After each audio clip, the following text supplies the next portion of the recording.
world of motor racing is renowned for its multi-million-dollar sponsorships, computer-designed race cars and champagne lifestyle drivers. Then there's the Reliant Robin.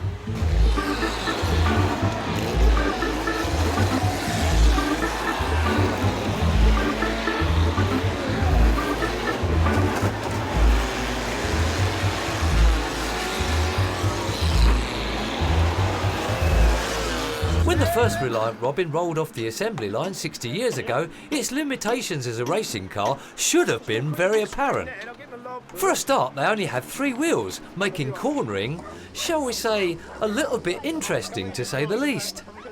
Beloved by drivers of a certain age, usually equipped with a furry wheel muff, these machines were early instigators of road rage, as the said drivers plodded along at 25 miles an hour, leaving a plume of oily smoke in their wake, and other drivers contemplated severe acts of violence to get past them.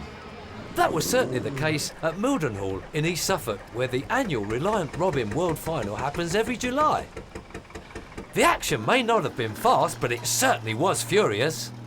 Needless to say, classic car enthusiasts are not lining up with open checkbooks for the Reliants, so one of the great attractions is that they're cheap to get hold of and simple to get ready to roll. Sorry, to race.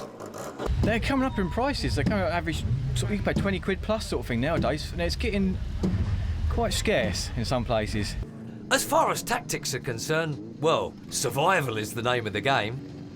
Whatever happens, just go with the flow, because whatever you plan, it'll go wrong. Follow the 2 front boys and just keep going. If you don't get away when you're at the front, that's it. It could be a big pile up and all over. You've sort of got to get away and sort of get going. Typical of a British summer afternoon, conditions were somewhat overcast, with the odd shower, which made the oval racing circuit especially slippery. Excellent!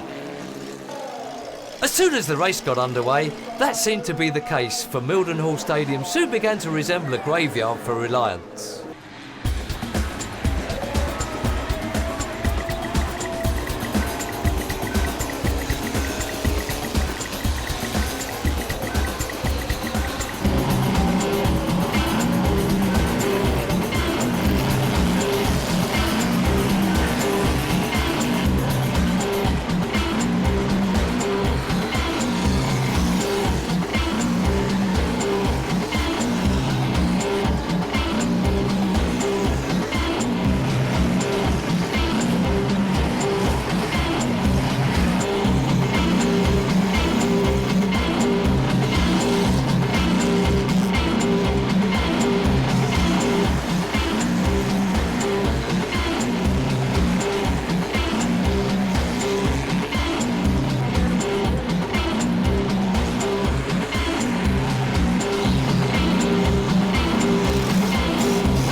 The engine on the Reliant is a mere 650cc, so while the high-speed crashes aren't really possible, plenty of collisions and rollovers are.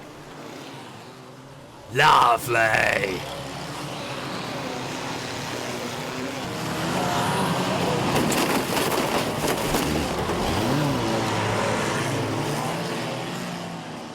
But it's not just a matter of battering the opposition off the track, as it also takes a fair amount of skill to control a car as it drifts around the bends on 3 wheels.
Roger Nelson crossed the line first in this event, and the plastic pigs, as the Robins are affectionately known, proved the old adage about flying pigs wrong.